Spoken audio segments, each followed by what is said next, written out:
Hello guys, welcome to our podcast, Integrated Petroleum Podcast, IP Podcast.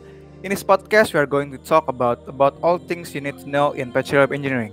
We'll have professional speakers as our guests and of course interesting topics to discuss. So, let's begin.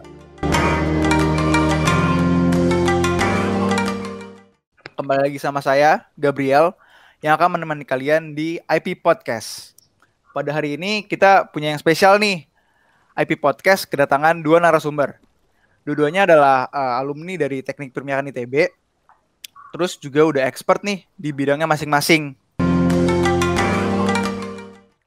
Yaudah, langsung aja kita kenalkan Bang Bimo dan Bang Albers. Halo Bang. Halo. Halo. Gimana nih kabarnya? Pandemi kayak gini, gimana? Apa aja kesibukannya? Apa lagi produktif atau lagi apa gitu? Ya, sekarang yang jelas kita mengikuti protokol kesehatan ya. Melakukan pekerjaan semuanya dari rumah. Ya, mudah-mudahan cepat berlalu lah pandemi ini. Bener banget lah. Apalagi kita juga memang nggak bisa kemana-mana kan. Ya kita jangan jadi orang-orang yang bandel lah. Kita harus tetap taat sama pemerintah. Oke. Kalau di pekerjaannya sendiri berarti masih WFO aja nih ya? Ya WFO berarti ya. WFH berarti. WFH, betul WFH. Betul WFH. Ini kalau gue sendiri dari Maret tahun lalu 2020 sampai sekarang nih, udah mau hampir setahun gue belum pernah ke kantor nih. Jadi gue di rumah aja. Oh, kalau Bang Albert sendiri? Sama sih, cuma bukan di rumah tapi di kosan. Oh, belum berani pulang lagi ke rumah soalnya semenjak Maret kemarin. Berarti misalnya nggak ada rolling gitu ya Bang dari kantornya? Ya, semuanya bisa dikerjakan online sih. Jadi nggak ada kendala apa-apalah kalau pekerjaan kantoran ya. Dengan tema hari ini, is data the new oil. Itu bener nggak sih Bang? Maksudnya kan ada beberapa istilah bahwa kayak data tuh bisa jadi new oil dengan perkembangan zaman yang sekarang. Itu bener nggak sih Bang? Gimana nih, Bimo dulu atau saya dulu nih? Bebas Bang. Oke, saya coba ini dulu ya. Saya coba mulai dulu ya. Jadi sebenarnya istilah data is the new oil ini sudah muncul lama sebenarnya. Kalau nggak salah tahun 2006. Bukan oleh seorang ahli perminyakan, tetapi oleh seorang matematikawan di kala itu. Nah, hanya saja istilah data is the new oil ini menjadi semakin kental didengar akhir-akhir ini, berbarengan dengan meningkatnya kegengsian atau kewibawaan dari istilah data science itu sendiri. Benar. Gitu. Berarti maksudnya data science ini makin melonjak gitu ya peminatnya ya Bang? Iya, betul sekali. Apalagi zaman sekarang ya semuanya teknologi, terus komputer juga udah semakin bisa melakukan hal-hal yang lebih berat dan juga data semakin banyak begitu. Jadi ketika semuanya digabungkan, istilah data science, pekerjaan-pekerjaan yang melibatkan data itu menjadi semakin accessible bagi semua orang begitu. Makanya menjadi tinggi pembicaraan tentang data ini dan juga bisa dihubungkan ke berbagai industri gitu ya, termasuk salah satunya oil. Gini nih, kalau dari gua, sebenarnya istilah data istilah oil itu udah lama banget. Dari tahun 94 tuh udah ada. Dan pertama kali orang yang nyebut itu namanya Cliff Hamby. Dia itu dulu bagian board of director dari Tesco ya. Itu dari tahun 94. Berarti kalau dibanding sama sekarang tuh udah hampir, mereka udah mau 30 tahun berarti. Istilah itu udah mau 30 tahun ada di industri gitu. Dan apalagi zaman sekarang di era milenial semua teknologi berkembang banget. Dan juga apalagi sekarang nih kalau pandemi ya. Dulu tuh ada sebuah situs tentang job vacancy itu namanya Glassdoor. Mereka itu gue pernah baca, mereka prediksi kalau 2016-2017 itu bakal jadi tahun pertama mulai pekerjaan sebagai data analis, sebagai data scientist atau data engineer itu mulai melesat banget. Karena di samping memang ya pasti mereka juga melakukan sebuah prediksi juga tentunya ada model sendiri. Mungkin mungkin mereka juga pakai model data sendiri kali ya dari data-data para pencari kerja yang mereka punya. Nah, itu juga memang pekerjaan tentang data ini sangat menjanjikan baik dari segi cuannya juga dan juga memang apalagi kalau kita di pandemi sekarang mungkin data menggeluti sebagai seorang data scientist adalah sebuah hal yang bisa kita lakuin karena dia itu cocok banget apalagi kalau kita di pandemi sekarang kita nggak bisa kemana-mana kan dan baik juga data scientist itu kita bisa di rumah aja loh kayak lu cuma di kasur sarungan yang penting pegang laptop. Udah sabi banget bisa ngasilin duit dan kalau sekarang misal buka job vacancy di internet juga baik banget yang kalau dia tuh bisa dikerjain secara remote ya sama lah kayak sekarang. Jadi memang sekarang itu era udah berubah banget ya. Ini gue bilang yang ya lebih konteks di luar oil and gas lah ya. Tapi ini seems like bisa di-apply juga di oil and gas industry. Terutama juga bagus nih terobosan baru untuk dunia migas Indonesia sih. Itu sih paling tambahan dari gue ya. Iya, sama juga mungkin sebelum pembicaraan kita jauh-jauh juga ya nanti kita mungkin bisa coba artikan dulu kali ya bersama-sama apa sih sebenarnya data begitu ya. Terus mengapa istilah data is the new oil ini bisa muncul gitu. Mengapa bisa-bisanya perminyakan sebagai salah satu industri yang kita tahu sangat prestigious disandingkan dengan kata data begitu ya. Benar. Sebenarnya kalau apa ya? Kalau kita ibaratkan misalkan itu sebagai data itu sebagai misalkan bintang di langit begitu ya. Ini mungkin agak ngambang ibaratnya, cuma keren nih bahasanya nih. Akan coba bahas secara detail ya. Jadi kalau kita punya banyak data, anggap saja kita sedang memandang langit yang penuh dengan bintang gitu ya. Nah, tentunya langit yang penuh dengan bintang ini sangat indah untuk dinikmati, apalagi kalau sama pacar ya. Waduh. Iya. Tapi hanya sebatas itu, bintang-bintang tersebut jika berdiri sendiri, hanya bintang-bintang saja, nggak ada gunanya selain dipandang. Benar. Sekarang misalkan ada seseorang yang bisa mencari pola dari bintang-bintang tadi, misalkan. Dia mengelompokkan bintang-bintang berdekatan, terus ditarik-tarik garis antara satu dengan yang lainnya. Nah, namanya apa itu? Kalau bintang, terus ditarik garis-garis, jadi rasi apa bintang. Jadi rasi bintang ya? Iya.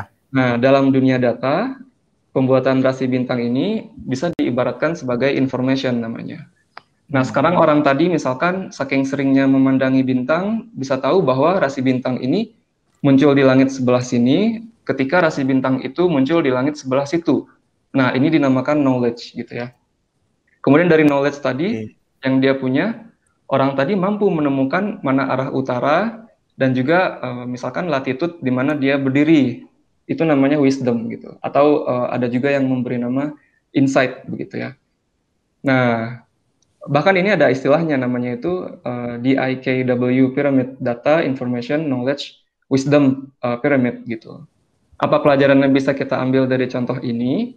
Data itu sebenarnya meaningless, hanya angka dan pengukuran saja begitu ya. Kita tahu kalau di perminyakan angka-angka produksi, angka-angka reservoir itu cuma angka aja sebenarnya. Tapi ketika ada sebuah insight, ketika ada sebuah wisdom yang berhasil kita ambil dari data, saat itulah data menjadi sangat powerful. Sekarang kalau kita kembali ke istilah data tadi, data is the new oil tadi, karakteristik data dan oil sebenarnya mirip. Artinya, oil juga meaningless ketika dia hanya ngendap di dalam bumi gitu ya.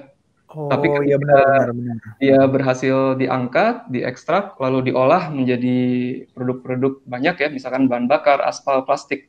Kemudian barulah oil itu menjadi sangat powerful begitu.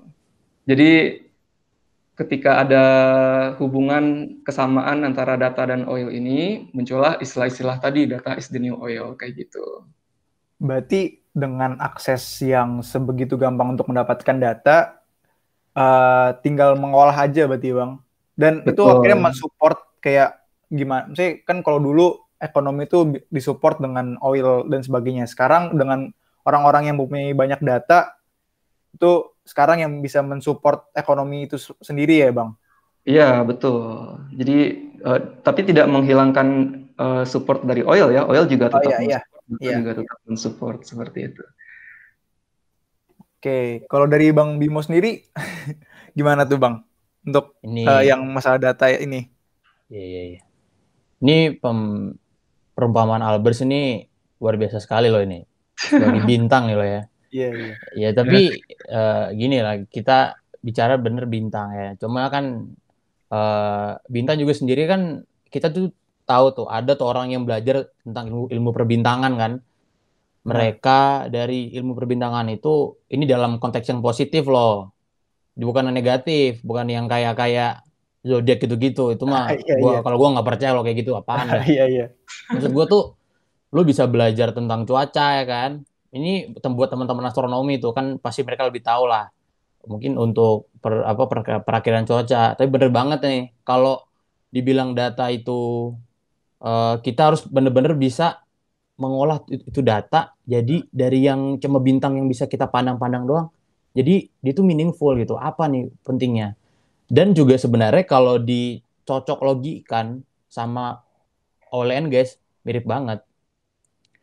Kita tahu oil and gas memiliki data-data yang banyak banget, Badong, dari yang mulai data subsurface, kalau ngomong ke teknikal nih. Iya. Mungkin data porositas, permeabilitas, data coring yang banyak banget bisa di satu sumur bisa bermacam-macam di setiap kedalaman kan kita punya, dan juga mungkin data-data reservoir yang lain juga banyak banget. Nah, tapi tetap aja ini juga nggak akan guna kalau kita nggak bisa ngolahnya. Dan Benar. juga kalau dibilang tadi ekonomi itu kalau di zaman dulu atau mungkin ya masih 20 tahun yang ke belakang itu masih benar-benar disupport dengan oil.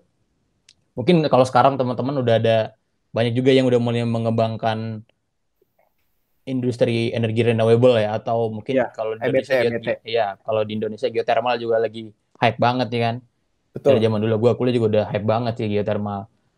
Tetap aja mereka juga semua tuh butuh data ya. Jadi ibaratnya oil dan data ini dapat berjalan saling support gitu. Mereka tuh saling support. Jadi bukan dua hal yang bertentangan. Ketika kita mau misalnya melakukan sebuah step atau stage dalam let's say dalam optimize suatu suatu produksi operasi di eh, sumur migas itu kita punya data-data mungkin dari sumur sebelahnya. Nah, itu tuh bener-bener bisa menunjang banget. Kita bisa belajar gimana nih correlationnya, gimana relationshipnya antar data. Jadi di sini data ini bisa menjadi tools baru untuk kita bagaimana mempredik si performa di si sumur ini. Ini contoh sederhana aja ya. Nanti kalau detailnya nih, kalau per modeling ini Albers ini udah expert banget sih. Ya udah Gitu sih coba-coba. paling. Iya. Oke Bang. Berarti data tuh Tapi ini setelah ini kita harus bahas dulu nih kemiripannya oil sama data nih apa dulu. Itu yang penting. Jadi iya. biar teman-teman nih tahu nih kenapa sih bisa bener-bener orang kok oil sama data di Sandingkan. bareng-barengin mulu. Kenapa nih? Iya. Ya kan? Harus tahu dulu lah latar belakangnya kenapa. Oke, Gitu. berarti maksudnya data tuh sebenarnya bisa jadi support dan juga harus diolah dulu untuk setidaknya kalau misalkan cuma raw data gitu kan ya kita buat apa gitu ya Bener. dipakai. Betul. Oke. Terus tadi yang kenapa bisa sampai disandingkan gitu, kenapa sih Bang? Maksudnya ya apakah se-valuable itu si data ini? Oke, jadi saya nggak tahu ya, mungkin ini aura pertanyaannya agak pesimis ya. Oh iya. Seolah-olah data apa namanya bisa se-valuable oil begitu ya. Cuma nggak apa-apa, Iya. kita akan coba jawab dulu dengan sedikit aura pesimis juga. Cuma nanti kita akan lihat bagaimana sih kita bisa mensiasati peristiwa ini begitu ya. Jadi sebenarnya kita coba tarik ke belakang agak jauh. Dapat dibilang sejak adanya internet ya dan meningkatnya popularitas smartphone begitu ya sejak awal tahun 2000-an, manusia mulai mencoba mengumpulkan berbagai jenis data.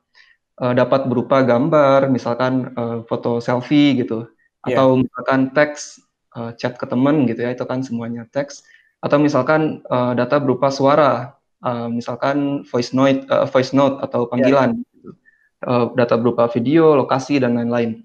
Nah, data-data ini dapat membangun pasar tersendiri. Misalkan kalau dari foto lahirlah Instagram begitu. Kalau dari teks lahirlah Twitter, dari video lahirlah YouTube begitu ya, dan lain-lain. Dan kita tahu sendiri bahwa ini adalah pasar yang besar sekali karena ada dua hal. Pertama, mereka gratis. Kedua, mereka dapat diakses oleh siapapun, setiap orang yang mempunyai smartphone begitu kan. Oh iya. Kelemahannya dikit aja, paling kita hanya memberikan data pribadi kita ke mereka gitu. Yang mana bagi sebagian orang ini bukan hal yang patut dihiraukan, apalagi kalau orangnya bukan orang-orang yang begitu penting ya, hanya warga-warga biasa, citizen biasa aja. Nah, sekarang kalau kita bandingkan dengan industri perminyakan misalkan, meskipun kedua industri ini sama-sama mempunyai pasar yang besar, industri perminyakan itu dia high risk dan hanya accessible bagi korporasi bermodal besar aja gitu. Jadi kelihatan perbedaannya juga di sini. Nah, lalu selain itu, jika kita pandang penggunaan data secara umum ya, tidak hanya dalam apps-apps yang disebutkan tadi, misalkan dalam industri apapun lah, sebagai contoh misalkan perbankan, manufaktur, dan lain-lain gitu. Eksplorasi dan eksploitasi data dapat dilakukan dengan cepat dan mudah. Istilahnya itu kalau dalam data itu namanya scalability. Ini terjadi karena pada prinsipnya data tidak mempunyai bentuk fisik, berbeda dengan oil yang eksplorasi dan eksploitasinya membutuhkan proses berkepanjangan dan tidak easily scalable gitu. Seperti harus misalkan melakukan survei geologi dulu, kemudian membuat POD, melakukan drilling dan lain sebagainya. Sudah banyak sekali software-software baik open source maupun tidak. Bagi teman-teman mungkin bisa scalability dari end-to-end data processing ini, data modeling hingga deployment kayak gitu. Di lain pihak, keputusan itu sangat berbeda, bisa sangat berbeda dengan keputusan yang dibuat di reservoir lain, meskipun berada di lapangan yang sama. Jadi karena perbedaan kedua hal ini, muncullah perbandingan antara data dan oil, dan kemudian kita bisa berpikir sebenarnya apakah data itu benar-benar se-valuable oil kayak gitu. Dari fakta-fakta perbedaan ini muncul pikiran kayak gitu. Nah, nanti kita mungkin akan coba lihat ya bagaimana mensiasati peristiwa ini. Dan sebelumnya, tapi nanti itu mungkin pembahasan nanti ya. Kita mungkin harus tahu dulu apa itu data science, data engineer kayak gitu. Tapi intinya untuk sekarang dari hal-hal yang berbeda ini terjawablah bagaimana sebenarnya data itu bisa menjadi valuable oil kayak gitu. Berarti kalau misalkan dari lihat perbedaan itu sebenarnya data itu gampang banget diakses, dan ya kalau punya punya keahlian di situ bisa jadi powerful banget gitu dibanding dengan yang oil. Kalau misalkan ya berarti kan harus punya banyak modal, waktunya juga terbuang banyak gitu ya Bang. Iya, betul. Jadi nilai valuability dari data ini bisa dinilai dari beberapa hal tadi ya, mulai dari scalability, terus dari accessible atau tidaknya, seperti itu. Oke, terus apakah yang mengolah data ini bisa orang sembarangan Bang, atau gimana sih Bang? Maksudnya apakah harus punya keahlian khusus gitu Bang untuk yang mengolah data ini? Kan tadi kalau misalkan cuma raw data doang kan nggak berguna tuh, harus sampai diolah. Nah itu apakah harus punya keahlian khusus atau gimana Bang? Sebenarnya ada ilmunya sendiri ya, dan ilmunya ini sebenarnya banyak ditemukan di internet secara gratis sebenarnya. Bisa dari YouTube misalkan gitu ya. Ini kita boleh sebut merek nggak sih? Nggak apa-apa Bang. Nggak apa ya? Dari tadi sebut merek banyak banget. Bisa dari YouTube misalkan, atau dari kurs-kurs online misalkan. Kurs online kan juga ada yang gratis ya. Nah, ilmu-ilmu data ini bisa dipelajari oleh banyak orang, cuma mungkin lebih baik orang-orang yang mempelajari ini memahami dulu awalnya itu bahwa ilmu data ini membutuhkan sebagian matematika dan juga statistik gitu ya. Mungkin nggak yang susah-susah, paling kalau statistik cuma rata-rata, median gitu ya, statistik dasar. Dan kalau matematika pun paling juga cuma yang biasa lah ya, kali kali tambah bagi kurang. Terus kemudian ada juga matematika yang lebih kompleks kayak eh, misalkan ada turunan gitu. Tapi itu hanya Iya. sedikit saja, hanya dasar saja.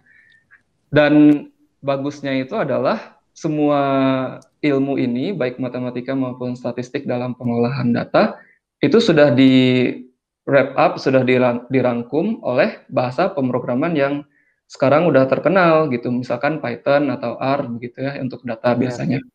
Jadi walaupun kita nggak begitu tahu detail perhitungan Caranya eh, gitu ya. ya detail perhitungan turunan, detail perhitungan mencari rata-rata begitu ya. Tapi dari program yang udah ada, kita tinggal ketik aja namanya misalkan min dari data gitu. Nanti langsung keluar hasilnya begitu. Intinya kita tahu bahwa angka ini melambangkan min begitu.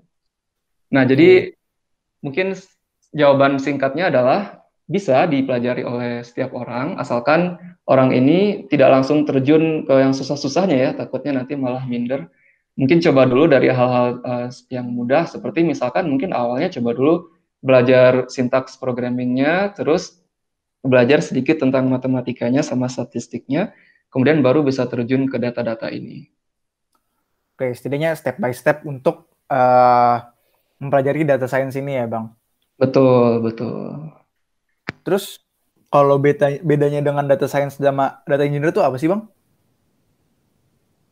Ada, Tahu nggak ada. istilah? Sedikit tambahin ya gue ya. Oke, boleh, Bang. Sebenarnya juga kalau kita bilang life cycle-nya ini mau oil atau data tuh mirip-mirip banget. Kayak oil itu ini kan kita bicara crude oil kalau udah diproduksiin, udah diekstrak tuh kita refining dulu, terus kita distribusiin kan jadi ke end user misalnya end buyer yang beli siapa.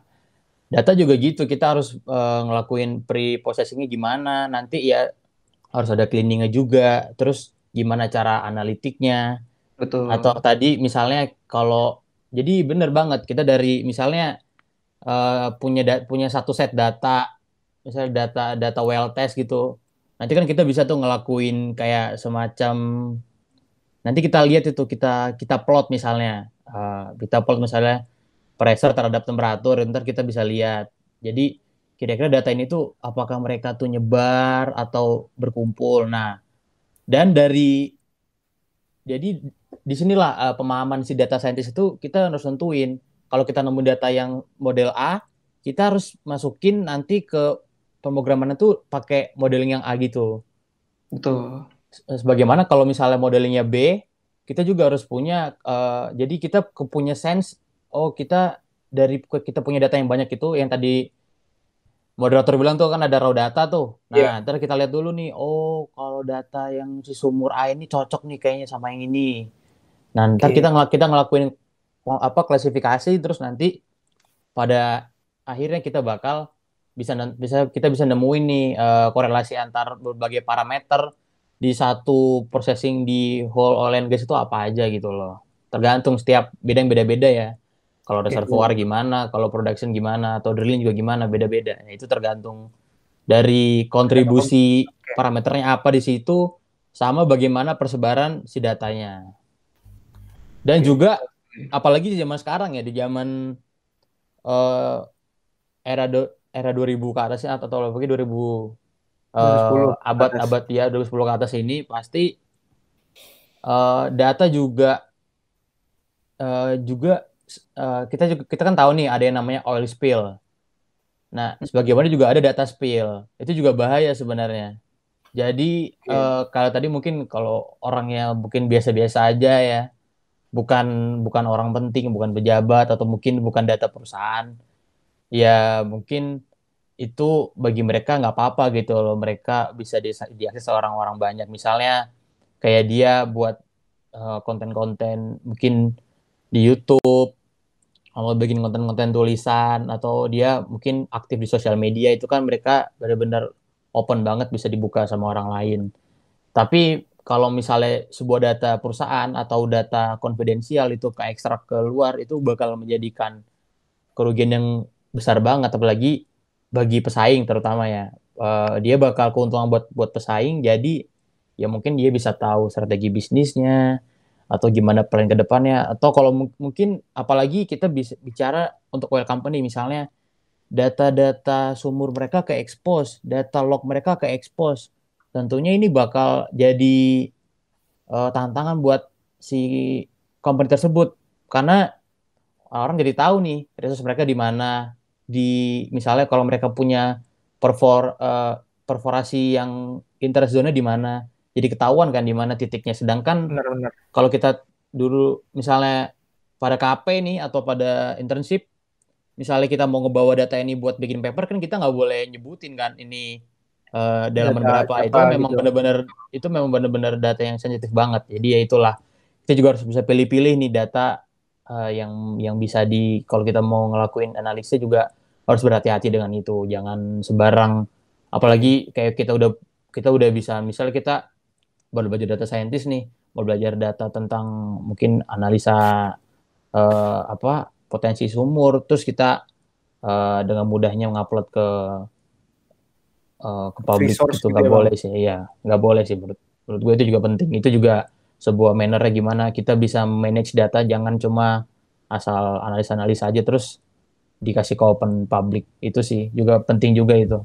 Iya, ada tanggung jawab lah ya. Iyalah, Oke. karena tanggung jawabnya beda kalau sama oil. Kalau oil kita buat dapetinnya itu susah banget, dan oil itu langka loh, bisa dibilang dia scarce resources kan. Kalau Mm. data itu, ketika lu punya data, dia itu sifatnya kumulatif dan akumulatif, jadi bertambah, jadi dia tuh nggak hilang sebenarnya. Terus semakin lu punya data ini, semakin lu tuh keraguan lu atas suatu hal itu bakal berkurang. Jadi makanya kenapa tadi gue bilang data itu suportif, karena dia pasti bakal mensupport bagaimana nih kalau lu punya data soal migas, lu bisa nge-support kira-kira dengan data ini gue bisa melakukan skenario yang mana nih yang paling bener, best practice-nya gimana nih di lapangan gua, gitu deh contohnya. Oke, wah banyak banget berarti kegunaannya dari si data ini ya, ya kalau tadi contohnya itu dunia perminyakan ya bang. Ya, Betul. ini kan podcastnya anak minyak isinya. Iya, benar-benar. Oke, terus tadi kan ada data science nih bang. Terus ini Hmm. kalau di materi ini ada namanya data engineer. Itu bedanya apa sih bang? Data science sama data engineer? Apakah itu cuma istilah doang atau emang ada spesialis dari masing-masing ini bang? Iya, sebenarnya dalam beberapa perusahaan, data science dan data engineer ini mempunyai data scientist ya kalau orangnya, data Oh iya scientist iya. sama data engineer ini mempunyai pekerjaan yang mirip sebenarnya. Bahkan mungkin ada perusahaan yang mengartikan kedua pekerjaan ini sama aja. Terutama ketika masih di awal-awal dulu ya, ketika masih baru-baru muncul, itu masih kabur nih job desk antara Data data science dan science. data Ya, engineer. betul. Nah, sebenarnya banyak tuh data-data ini, ada lagi yang namanya data analis. Data analis ini Oke. juga kelihatannya sama-sama aja ya. Namun secara garis besar, kita sebenarnya dapat memilah ketiganya itu sebagai eh, hal-hal seperti ini ya. Pertama, mungkin dari data analis dulu ya, baru nanti kita coba lanjut ke data scientist maupun data engineer gitu. Seorang data analis itu tugasnya adalah menyatukan data, terus eksplorasi data, sampai ke misalkan membuat visualisasi data kayak gitu. Oke. Tujuannya untuk menambah nilai added value ke perusahaan dan dapat mengkomunikasikan data ini dalam bentuk yang menarik sedemikian sehingga lebih mudah dipahami. Harapannya muncul pola-pola pada data yang dapat membangun keputusan perusahaan ke depannya. Beberapa perusahaan ada yang memanggil data analis ini sebagai business analyst, kalau teman-teman tahu, atau mungkin ada juga yang memanggilnya sebagai business intelligence gitu ya. Cuma sebenarnya data analis, business intelligence, sebagian besar perusahaan itu mirip-mirip aja, atau mungkin sama seperti itu. Kemudian yang kedua, data scientist. Data scientist ini mempunyai workflow pekerjaan yang biasanya itu berangkat dari business case, berupa pertanyaan dalam bisnis, termasuk di sini bisnis oil ya, bisnis apapun lah ya, Oke. berupa pertanyaan dalam bisnis yang bersangkutan, yang perlu kita jawab gitu, yang perlu kita selesaikan. Misalkan contohnya kalau bisnis-bisnis pada umumnya, berapakah prediksi sales sebulan ke depan misalkan, atau customer ini masuk ke market section yang mana misalkan, atau bagaimana memberikan rekomendasi kepada user produk yang akan dibeli selanjutnya misalkan. Atau misalkan kalau dalam oil industry banyak misalkan bagaimana memprediksi downtime dari alat ini misalkan. Itu kan business case. Nah, ada kalanya pekerjaan data scientist ini overlap dengan pekerjaan data analis seperti misalkan eksplorasi data, data cleaning atau visualisasi cepat untuk mengambil insight tertentu. Tapi hal yang membedakan keduanya ini adalah seorang data scientist itu harus mampu untuk membuat model, baik itu model machine learning maupun bukan gitu ya. Oke, ya. Nah, model ini barulah nanti bisa menjawab permasalahan dalam pertanyaan business case tadi. Biasanya area ini kental dengan matematika dan statistik yang tadi saya bilang. Nah, sekarang yang ketiga itu data engineer ya. Data engineer itu adalah orang yang istilahnya itu membuat dasar, membuat basis, membuat apa ya, groundwork bagi data analis maupun data scientist kayak gitu. Jadi ibaratnya data analis, data scientist ini adalah pasukan perang di depan, data engineer ini yang Belakang. yang di belakang gitu ya. Cuma mereka tetap pasukan perang ya, jangan istilahnya apa ya, jangan menyisihkan mereka ya. Ya, kalau pasukan perang kan ada yang di depan tuh, kalau zaman dulu ada yang pedang, yang di belakang itu pasukan pemanah. Nah, iya Kayak mungkin gitulah, cocok. lebih Yang tepat. belakang archer, yang depannya ini yang warrior-warriornya kan. Yang Ya, main betul. game tahu lah ya, ada kayak gitu juga ya.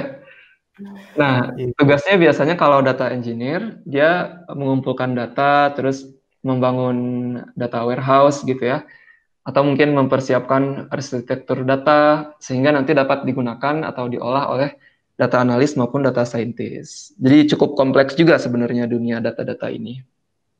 Iya, Oke, jadi berarti memang data engineer ini dia bisa dibilang sih harusnya segi skillsnya dari segi pembangun mungkin infrastruktur datanya lebih tinggi ya berarti ya dibandingin yang Betul, keduanya ini ya. betul, betul sekali. Iya. Jadi dia yang paling tahu lah datanya itu ya. Awalnya data itu kayak apa, data engineer ini yang paling tahu. oke, jadi si data engineer sebagai dasar untuk memulai suatu pekerjaan dari si data science sama data analis ini ya, Bang. Untuk Betul sekali. gampangnya. Ya, betul. Jadi kan abang-abang ini udah berkecimpung di dunia industri di perminyakan. Nah, di tempat masing-masing pas waktu abang kerja ini, bagaimana sih mereka mengaplikasikan data science ini ke pekerjaan yang ada di situ? Oke. Sebenarnya kalau kita lihat dari istilahnya ya, data science ini kan berarti mengambil science dari data gitu ya. Jadi kita memperlakukan data sebagai bahan dalam suatu eksperimen saintifik, istilahnya kayak gitu. Ini mirip seperti eksperimen fisik di lab pada umumnya, apapun itu ya. Kalau misalkan di perminyakan kan ada tuh eksperimen menentukan porositas misalkan, atau permeabilitas gitu ya. Bahan yang kita eksperimen, contohnya dalam kasus ini yaitu core gitu ya, itu kan harus melewati uji-uji tertentu gitu kan. Betul. Nah, begitu pula dalam dunia data yang kita punya, itu bisa kita lewatkan ke berbagai uji, biasanya itu uji statistik tertentu, untuk kemudian bisa kita ambil kesimpulan. Banyak sekali uji statistik yang bisa dilakukan dalam data, tergantung kebutuhannya. Misalkan ada yang namanya itu p-value test, A/B testing, apa itu ya, banyak ya.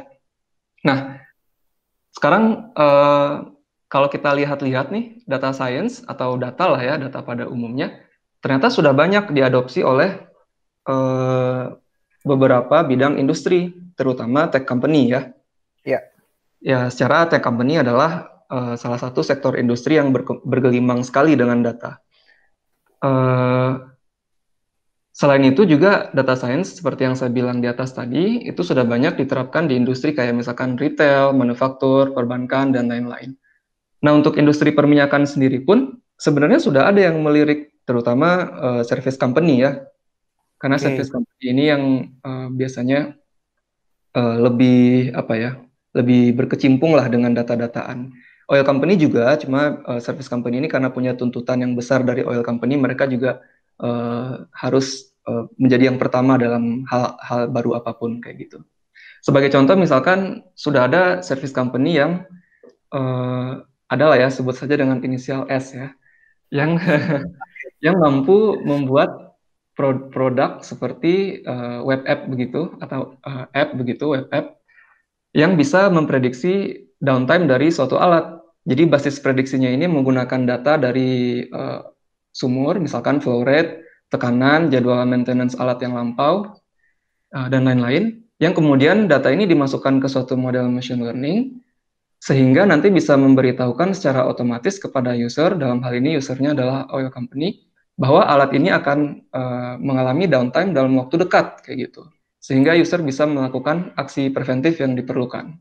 Oke, wah, Lalu itu contoh lain, misalkan dari efek data science ini atau data ini ke industri perminyakan, itu sebenarnya ada juga contoh lain datang dari Satuan Kerja Khusus Pelaksana Kegiatan Usaha Hulu Migas ya. Kita tahu sendiri lah ya, ininya Satuan Kerja Khusus yang dimaksud di sini apa. Jadi saya pribadi, ini dari pengalaman pribadi, saya melihat akhir-akhir ini ada bentuk kerjasama antara Satuan Kerja Khusus ini dengan lembaga kursus data science gitu ya, yang basisnya di Jakarta, di mana karyawan-karyawan Satuan Kerja Khusus ini mendapatkan training seputar data, bagaimana mengolahnya, bagaimana memvisualisasikannya, menggunakan bahasa R. Salah satu produk akhirnya dari training itu adalah karyawan-karyawan tadi itu mampu membuat sebuah dashboard menarik yang bisa menceritakan banyak hal.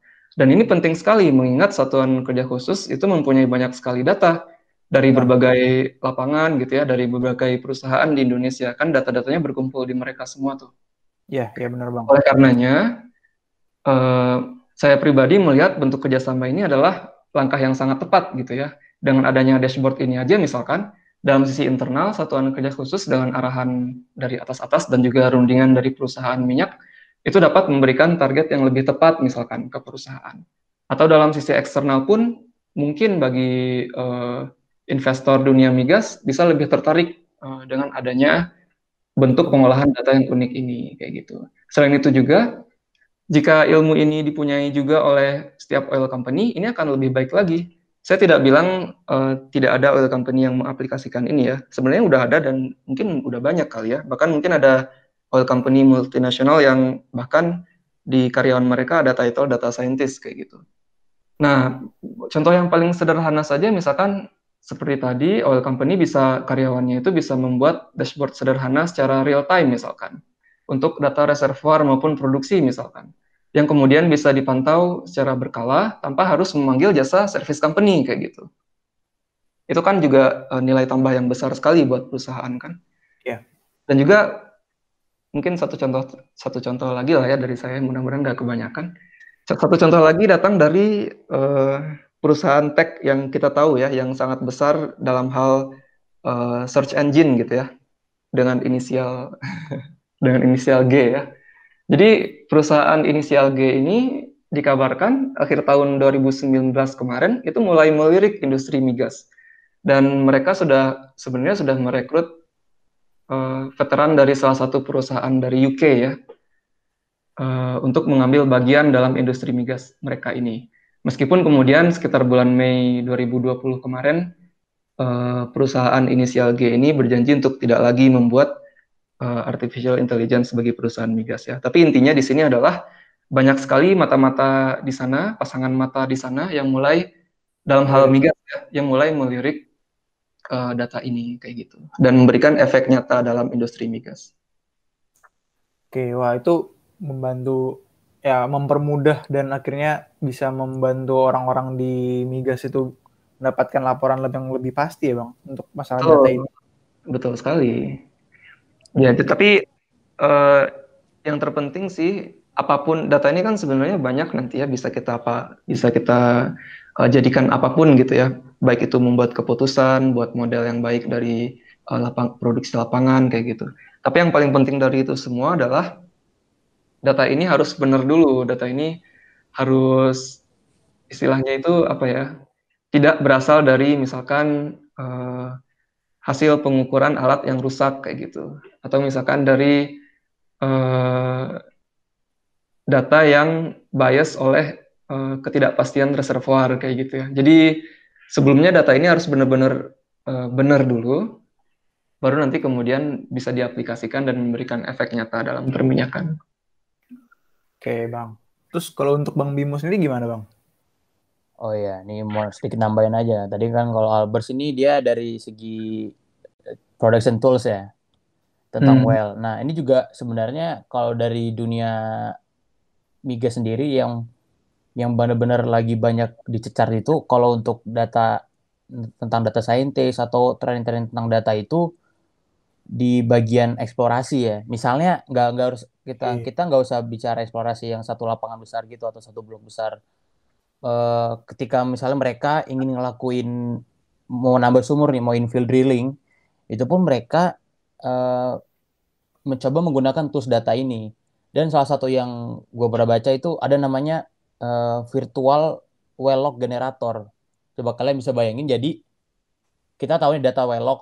Nah, jadi mereka tuh ngumpulin data-data well log, ya seperti tadi gue bilang, mereka tuh pasti, jadi dengan ada data baru tuh mereka semakin memperkaya diri. Jadi ada suatu program gitu, pasti ini machine learning ya, machine learning juga. Jadi dan dia pasti menggunakan AI tertentu. Mereka mengumpulkan data-data log dari beberapa sumur mungkin dan tentunya mungkin yang udah dipublish oleh company ya. Jadi misalnya yang udah sukses, yang udah memiliki success story dan gimana nih behavior reservoirnya dan terutama apalagi data itu unik dan yang paling penting juga harus udah pasti benar-benar datanya benar-benar harus valid ya, nggak boleh bias kayak tadi kata Albers itu. Hmm. Nah, mereka mencoba mengcombine dengan seismik. Nah, seismik ini kan ranahnya GNG ya, Iya, betul. terutama geofisika kan. Nah, jadi banyak ini ketika mungkin mereka memetakan seismik itu kan masih skalanya luas banget nih. Jadi istilahnya mereka masih area yang besar. Jadi dari data seismik itu nanti dicari kolerasi dengan data well log. Nah, data well lognya ini well log yang dari banyak-banyak sumur, berbagai sumur. Apalagi kalau mereka mau infill drilling dan memang sebelumnya itu udah punya produksi sumur yang mungkin banyak ya, mungkin di angka 50-an atau 70. Jadi mereka semakin punya data yang banyak. Walaupun namanya infill drilling itu kita nggak bisa pastiin. Memang kalau udah bener-bener tingkat certainty-nya tinggi pun masih ada aja kemungkinan yang kalau ternyata ketika kita bor dan kita perforasi atau ketika di produk ketika dites eh, nggak ada nggak ada flow-nya malah nol gitu, nggak ada hidrokarbon yang bisa keluar. Nah, jadi dari satu set data-data log yang mereka punya ini nanti mereka petakin nih dari si seismiknya ini. Nah, dari seismiknya ini coba dicari kombinasinya. Nanti dari seismik ini di downscale. Jadi bagaimana dari skala lapangan jadi ke skala misalnya beberapa area well misalnya. Mereka kan bikin cluster-cluster nih.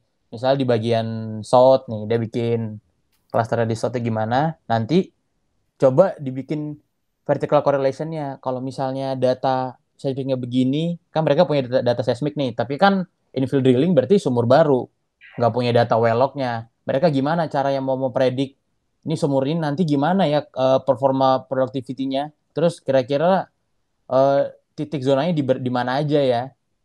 Tentunya juga dari teman-teman GNG juga di sini penting banget perannya. Mereka yang tahu bagaimana story dari si subsurface ini kan kayak mungkin di kedalaman X ini nih masuk ke formasi apa dan kalau misalnya di mirroring dengan data well yang generator ini apakah cocok kalau misalnya ada patahan di sumur ini atau di formasi ini gimana sistemnya apakah patahannya itu up atau down dan itu kan beda-beda atau mungkin kalau ada perangkap stratigrafi atau struktural kan macam-macam itu ada tipe-tipenya. Jadi mereka yang tahu memastikan kalau model ini benar-benar sweet. Nah, disinilah uh, peran data scientist-nya ini. Jadi banyak juga dari para geologis, geosaintis, ya, geofisis, terutama RI ya yang di sini yang benar-benar terlibat di permodelan permodelan ini tentunya mereka sangat banget useful kalau mereka punya tools machine learning ini. Jadi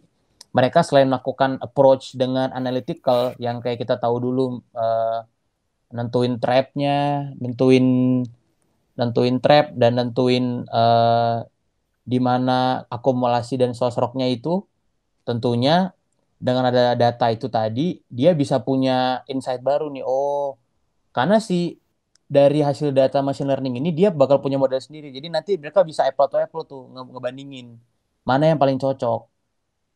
Oke, itu secara ini ya, secara alurnya ya. Dan singkatnya, dari data virtual Wheelock model itu, kita itu bisa tahu productivity-nya di mana titik interzone-nya kira-kira dari data log itu kan, dan juga kita bisa tahu tuh forecast produksinya gimana, kelakuan reservoirnya gimana.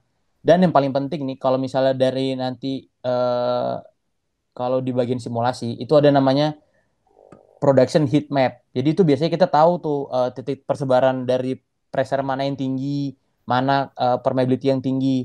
Dan dari riset juga menentukan. Jadi kita biasanya kan pakai algoritma kriging nih kalau yang konvensional nih, yang pakai tools ARI yang biasa.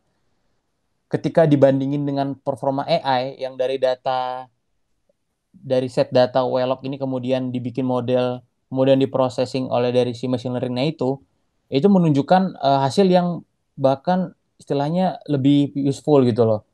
Kalau misalnya algoritma biasa kan dia cuma kayak ekstrapolasi atau interpolasi, dan mereka ini bisa menentukan model yang lebih detail. Tentunya dengan adanya hasil approach model dari machine learning ini bakal menurunkan tingkat ketidakpastiannya dari si model reservoir atau bagaimana nih performa si infill drillnya ini.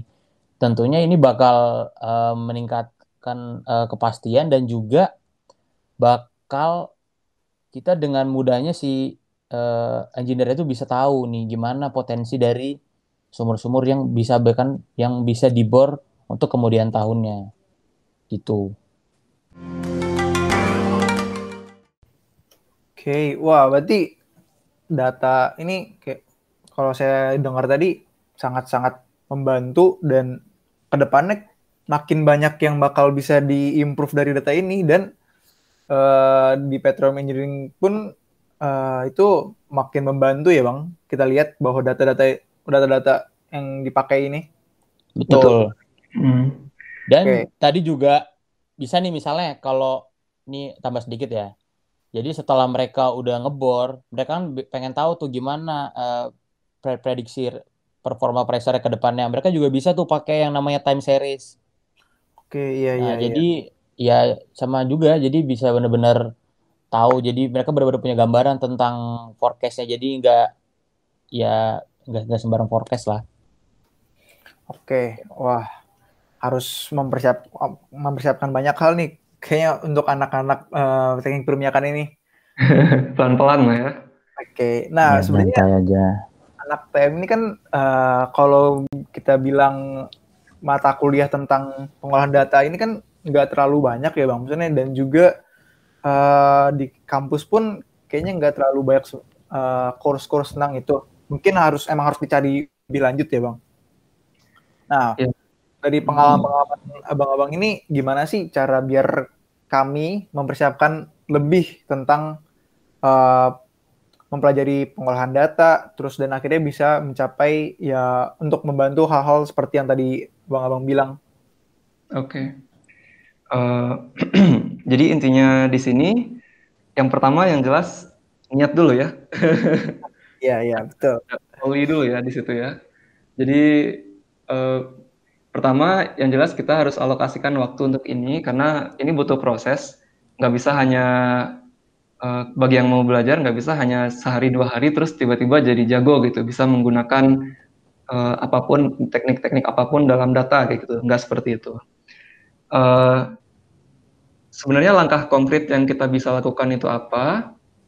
Kita harus menyadari bahwa kita sebagai petroleum students ya, yang tidak punya lapangan kerja sendiri gitu ya, dan juga tidak punya alat-alat canggih untuk mengaplikasikan hasil temuan kita dalam data-data ini begitu ya, seperti misalkan smart drilling teknologi atau apalah gitu ya. Kita bisa mulai dari apa yang kita punya dulu. Pertama-tama, kalau dari saya pribadi ini ya, pendapat saya, mungkin satu hal yang mudah yang bisa dilakukan adalah scrape data oil gas industry itu dari internet gitu. Ngerti kan maksudnya scrape data? Kita istilahnya ngambil data lah dari internet.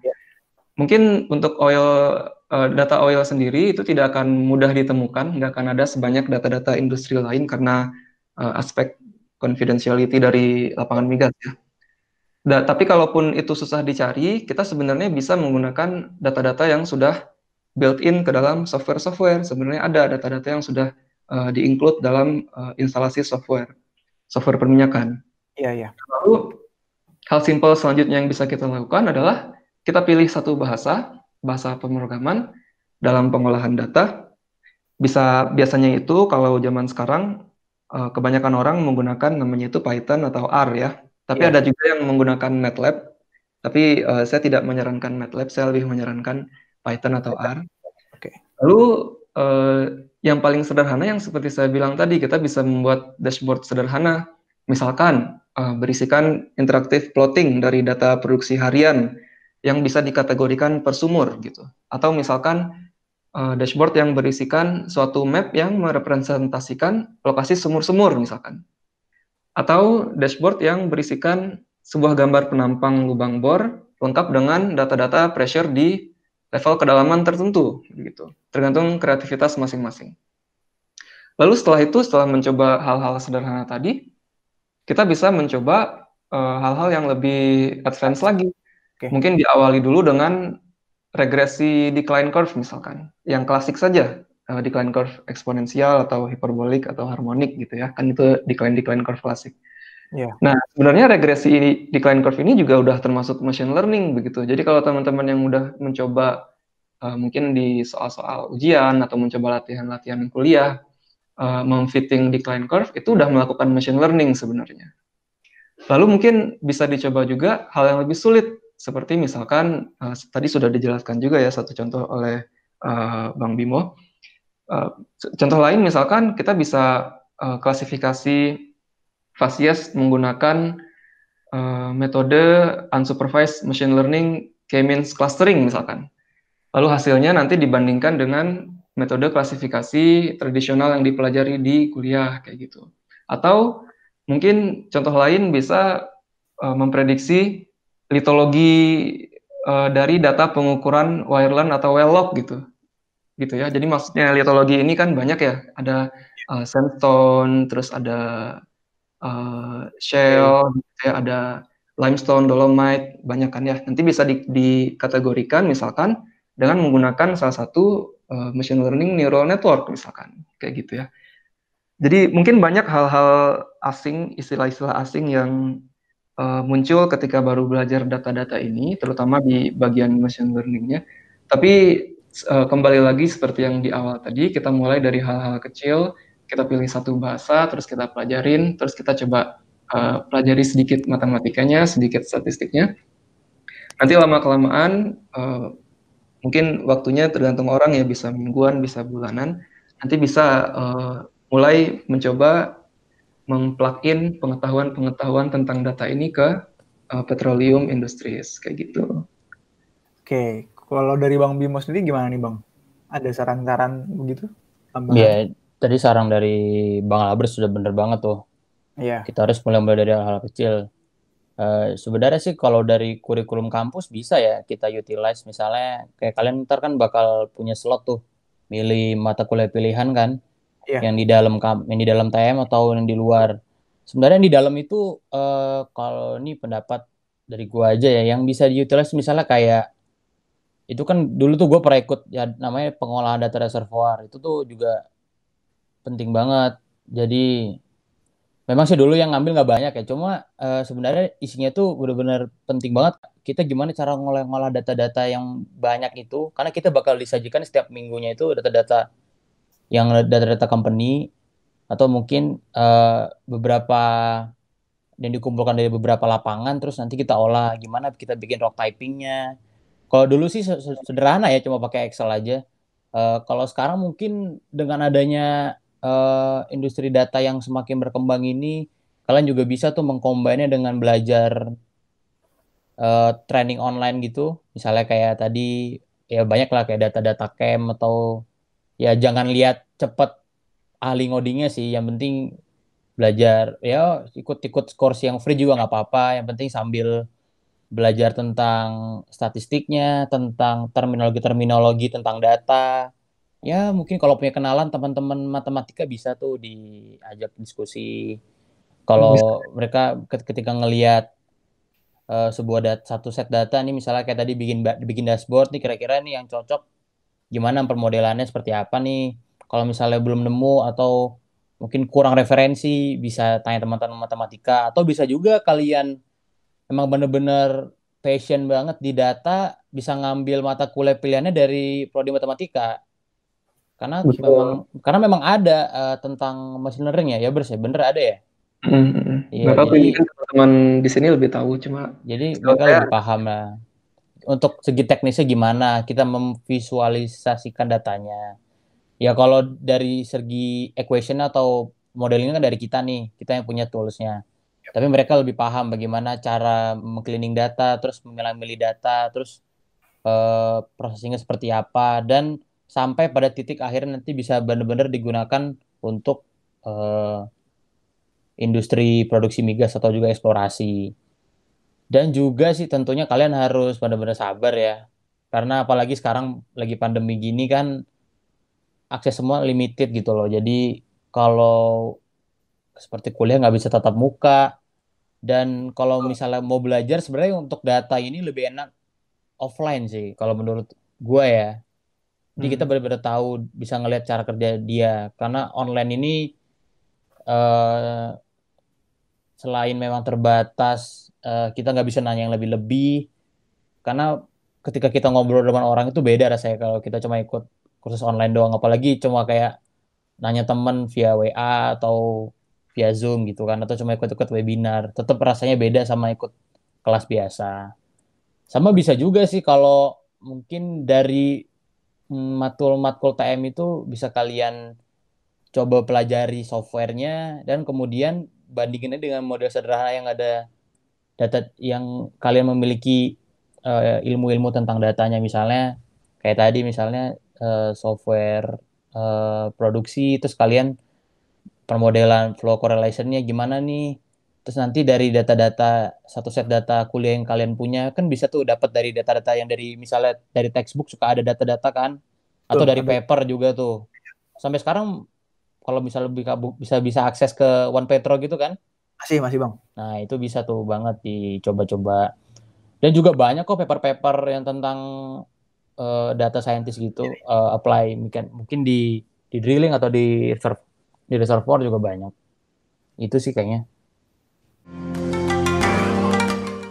Oke, berarti dia sebenarnya pertama niat dan mulai dari hal-hal kecil biar nggak terlalu nggak terlalu cepat putus asanya gitu ya Bang. Untuk kita. Iya, benar-benar. terus asal lah ya. Sama yang penting konsisten sebenarnya. Iya, oke. Betul banget itu. Iya, Lebih baik sedikit. belajar itu cuma 6 menit sehari daripada 30 menit seminggu langsung dalam satu hari kayak gitu. Oke. Iya benar. Maksudnya jangan langsung banyak-banyak gitu ya Bang. Betul. Oke. Wah, ini kayaknya tadi sudah runut sekali untuk saran-saran dari abang-abang ini. Itu sebenarnya topik terakhir yang kita bahas di IP Podcast Series 3 ini. Wah, terima kasih banyak ya Bang untuk hadir di sini dan punya pandangan dan saran-saran tadi. Siap, terima kasih juga sudah mengundang kami ke sini. Ini satu rasa hormat dari kami kepada teman-teman semua di sini.